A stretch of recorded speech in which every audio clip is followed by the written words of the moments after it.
अनंतकोटी ब्रह्मांड नायक भक्तवत्सल अक्कलकोट निवासी पूर्णब्रह्म भगवान श्री स्वामी समर्थ महाराजांच्या चरणी साष्टांग दंडवत.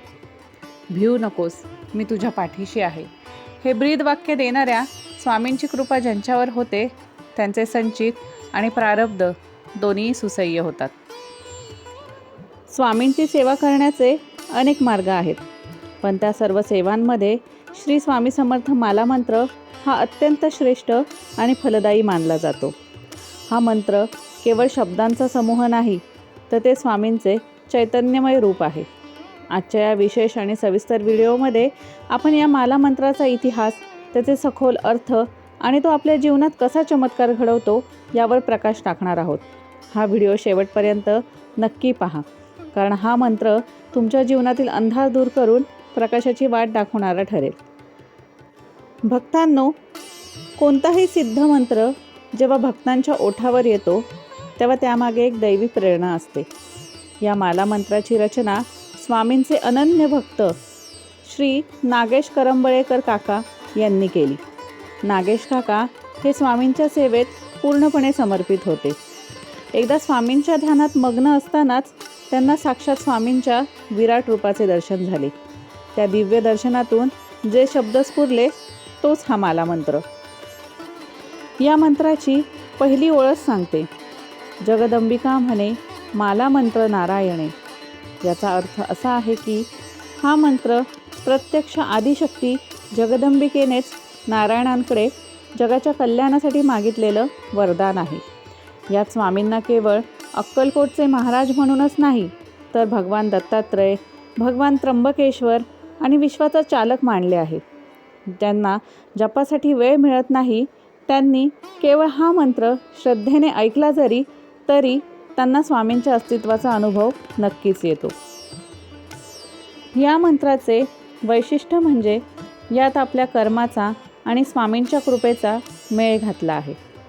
या मंत्रात उल्लेख येतो की प्रारब्धतेची संचित, म्हणजेच आपण जे काही भोग भोगतो आहोत ते आपल्या पूर्वकर्मांचेच फळ आहे. पण जेव्हा आपण माला मंत्राच्या आश्रयाला जातो तेव्हा स्वामी आपल्याला त्या कर्मांची तीव्रता कमी करतात. स्वामींना यात निर्भय म्हटले आहे. जो स्वामींचा झाला त्याला कशाचीही भीती उरत नाही. हा मंत्र वाचताना किंवा ऐकताना आपल्याला असे जाणवते की जणू स्वामी स्वतः आपल्यासमोर उभे राहून आपल्याला अभय देत आहेत. यात स्वामींच्या प्रत्येक रूपाचे, मग ते दत्त महाराज असोत व शंकर महाराज असोत, सर्वांचे वर्णन अतिशय सुंदर रीतीने असे केले आहे. हा मंत्र म्हणजे भक्तांसाठी एक मानसिक आणि आध्यात्मिक ऊर्जा केंद्र आहे. हा माला मंत्र आपल्या दैनंदिन जीवनात काय बदल घडवून आणतो याचे अनुभव थक्क करणारे आहेत. जर तुमच्या घरात सतत कटकटी किंवा अशांती असेल तर हा माला मंत्र तिथे सकारात्मक ऊर्जेचे वलय निर्माण करतो. आजच्या धकाधकीच्या जीवनात ज्यांना नैराश्य किंवा भीती वाटते त्यांच्यासाठी हा मंत्र रामबाण आहे. कोणत्याही प्रकारची बाधा किंवा हितशत्रूंचे अडथळे या माला मंत्राच्या प्रभावापुढे टिकू शकत नाहीत. हा मंत्र ऐकणाऱ्या व्यक्तींमध्ये एक वेगळाच आत्मविश्वास निर्माण होतो, कारण त्याला जाणीव होते की ब्रह्मांड नायक त्याच्या पाठीशी आहेत. अशक्य ही शक्य करतील स्वामी, हे केवळ वाक्य नसून हा या मंत्राचा अनुभव आहे. माला मंत्र पठणाचे नियम आणि पद्धती याविषयी जाणून घेऊ.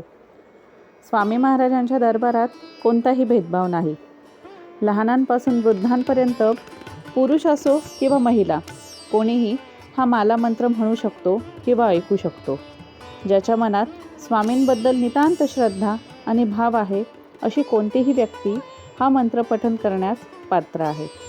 ज्या व्यक्तीच्या आयुष्यात खूप संकटे आहेत, मानसिक त्रास आहे किंवा आरोग्याच्या समस्या आहेत, त्यांनी हा मंत्र आवर्जून म्हणावा. एकाग्रता वाढवण्यासाठी विद्यार्थी देखील याचे पठण नक्कीच करू शकतात.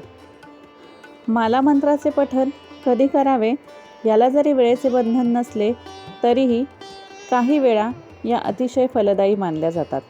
ब्रह्ममुहूर्त म्हणजेच पहाटे 4 ते सकाळी 6च्या दरम्यान हा मंत्र म्हणणे सर्वात जास्त प्रभावशाली ठरते.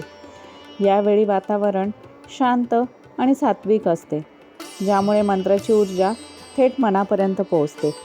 संध्याकाळी किंवा प्रदोषकाळी, सायंकाळी दिवाबत्तीच्या वेळी 6 ते 7:30च्या दरम्यान मालामंत्र म्हणणे किंवा घरात मोठ्या आवाजात लावणे शुभ मानले जाते.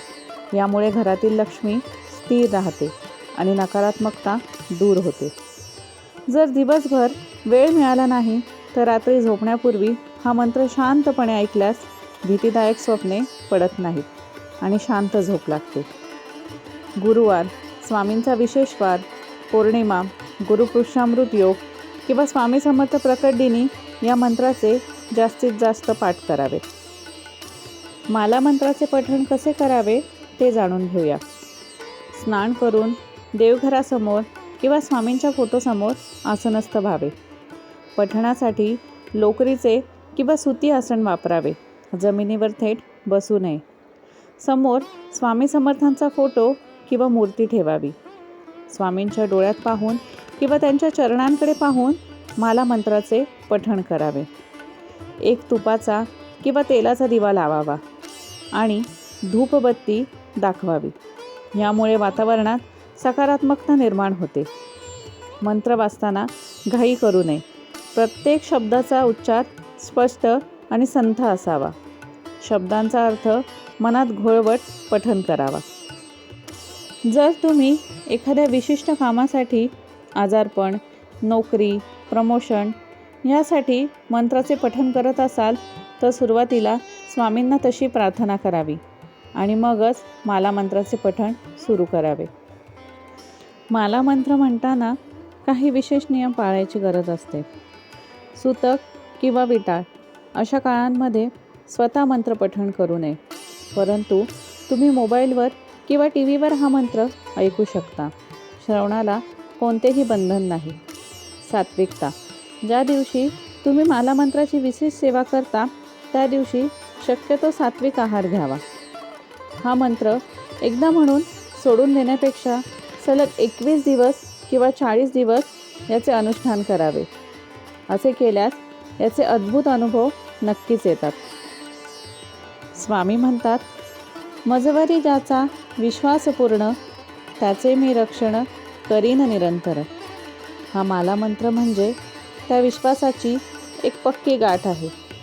भक्तांनो, वेळ कशीही असो, संकट कितीही मोठं असो, स्वामींना कधीच विसरू नका. हा मंत्र तुमच्या आयुष्यात नक्कीच समाविष्ट करा आणि मग पहा तुमचे जीवन कसे आनंदी आणि सुखमय होते. स्वामींची कृपा तुमच्यावर आणि तुमच्या परिवारावर सदैव राहो, ही स्वामी महाराजांच्या चरणी प्रार्थना.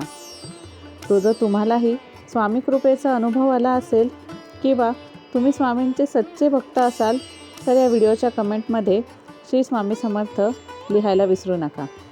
तुमचे एक वाक्य श्री स्वामी समर्थ लिहिणे हे तुमच्या श्रद्धेची साक्ष देईल. हा व्हिडिओ आपल्या इतर स्वामीं भक्तांसोबत नक्कीच शेअर करा आणि चॅनलला सबस्क्राईब करायला विसरू नका. बोला श्री स्वामी समर्थ महाराज की जय. श्री स्वामी समर्थ. जय जय स्वामी समर्थ. धन्यवाद.